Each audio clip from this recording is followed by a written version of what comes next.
একটি সুখবর জানিয়ে ভিডিওটি শুরু করতে চাই। আপনারা অনেকেই জানেন যে গত 23শে আগস্ট মালয়েশিয়াতে মুক্তি পেয়েছে তুফান। তো তুফান কিন্তু মালয়েশিয়াতে হিউজ বিজনেস করছে এবং অনেক শো কিন্তু হাউসফুলও যাচ্ছে। একটা কথা পরিষ্কার যে মালয়েশিয়ার মানুষ বাংলা সিনেমা দেখতে চায় এবং তুফান যেহেতু বাংলাদেশে হিউজ হিট করেছে সেজন্য প্রবাসী যারা বাংলাদেশি আছে তারা কিন্তু তুফানকে খুব ভালোভাবে গ্রহণ করেছে এবং অনেক শো তো হাউসফুল যাচ্ছে, সেটা তো বললামই। এবং অনেকেই কমেন্ট বক্সে আমাকে একটা কথা বলছেন যে তুফান সিনেমা কবে ওটিটিতে আসবে। আসলে সেটার ডেট কিন্তু এখনো ঠিক হয়নি। মালয়েশিয়াতে মুক্তি পাওয়া বাকি ছিল, তো সেখানেও মুক্তি পেয়ে গেছে। তো আমার মনে হয় যে তুফান সিনেমা আগামী 1 মাসের ভিতরেই ওটিটিতে চলে আসবে।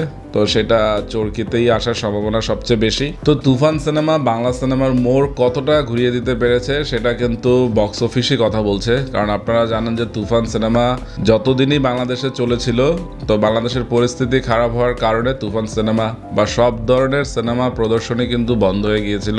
তো তুফান সিনেমা যতদিন চলেছে তো সেটার বক্স অফিস কালেকশন ছিল আপনার কেউ বলছে 37 কোটি, আবার কেউ বলছে 52 কোটি। এখন চলচ্চিত্র পাড়ায় আমরা হচ্ছে কিছু সুখবর পেয়েছি, যেমন উপদেষ্টা নাহিদ ইসলাম বলছেন যে চলচ্চিত্রের জন্য সে অনেক কিছুই করতে চায় বা অনেক কিছুই করবে। এর মধ্যে রায়হান রাফি কিংবা যারা পরিচালক আছেন তারা কিন্তু কিছু দাবি হচ্ছে উপস্থাপন করেছেন উপদেষ্টার কাছে। এর মধ্যে একটি হচ্ছে যে সেন্সর প্রথারই হচ্ছে বাতিল চাচ্ছেন তারা।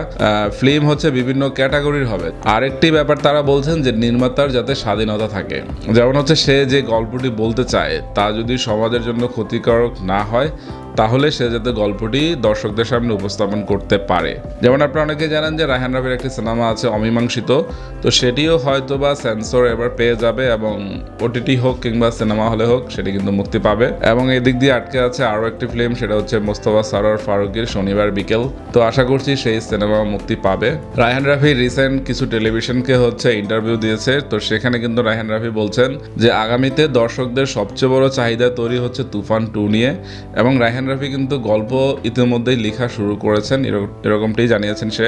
এবং আরও কিছু আপডেট আছে রায়হান রাফির কাছে, সেটা হচ্ছে নূর সিনেমা, যেটা হচ্ছে আরিফিন শুভর ছিল। তো সেই সিনেমার কিন্তু সবকিছুই রেডি, তো সেটিও মুক্তি পাওয়ার সম্ভাবনা আছে।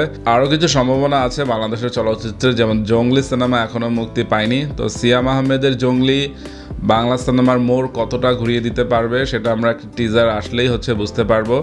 আর বাংলা সিনেমার এখন সবচেয়ে কাঙ্ক্ষিত মানুষ যেই বিষয়টির জন্য অপেক্ষা করছে সেটি হচ্ছে দরদ। তো বাংলাদেশের পরিবেশ পরিস্থিতি যখন হচ্ছে স্বাভাবিক হবে, এখনও কিন্তু বাংলাদেশ স্বাভাবিক নয়।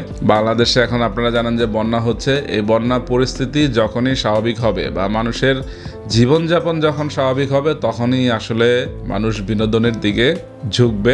তো দেখা যাক যে বাংলাদেশ আসলে কবে স্বাভাবিক হয় বা কবে সাধারণ মানুষ হচ্ছে স্বাভাবিক জীবনযাপন করতে পারে। তো সেদিক দিয়ে আমি মনে করি যে চলচ্চিত্রের যে বাঁক বা চলচ্চিত্রের যে মোড়টি পরিবর্তনের জন্য দরকার সেটি হচ্ছে দরদ সিনেমা। তো দরদ সিনেমার পর আমরা শুনতে পাচ্ছি যে সাকিব আরও একটি নতুন সিনেমা চুক্তিবদ্ধ হবে বা হয়েছে। তো সেরকম একটা সিনেমার নাম হচ্ছে বরবাদ। তো সেখানে হচ্ছে ইদিকা পাল আবার থাকতে পারে। তো দেখা যাক, এগুলো জাস্ট হচ্ছে গসিপ। আর এদিক দিয়ে রায়হান রাফি তো তুফান 2 নির্মাণ করছে। তো সব কিছু মিলিয়ে বলা যায় যে আগামী রোজার ঈদ পর্যন্ত আসলে আমাদের অপেক্ষা করতে হবে সব কিছুর জন্যই। সবাই ভালো থাকবেন। বাংলাদেশের মানুষের জীবনযাপন যখনই স্বাভাবিক হবে, বন্যা পরিস্থিতি যখনই উন্নতি হবে, আবার নিয়মিত ভিডিও পাবেন। কারণ এখন আসলে সব কিছু নর্মাল নয়, কারণ এই পরিস্থিতিতে আসলে হচ্ছে ভিডিও বানানোর মন সায় দেয় না। আর বন্যা কবলিত মানুষকে যতটা পারেন হচ্ছে সাহায্য করেন। আপনারা অনেকে জানেন যে বন্যা নিয়ে আমি একটি ভিডিও বানিয়েছি, সেটা দেখতে পারেন। আপনারা জানেন যে এখন হচ্ছে ফেনী বা নোয়াখালী কুমিল্লা কিছুটা উন্নতি হয়েছে, কিন্তু লক্ষ্মীপুরের অবস্থা দিন দিন খারাপের দিকে যাচ্ছে। তো আমরা সবাই লক্ষ্মীপুর জেলাবাসীর জন্য দোয়া করি। তো সবাই ভালো থাকবেন, টাটা।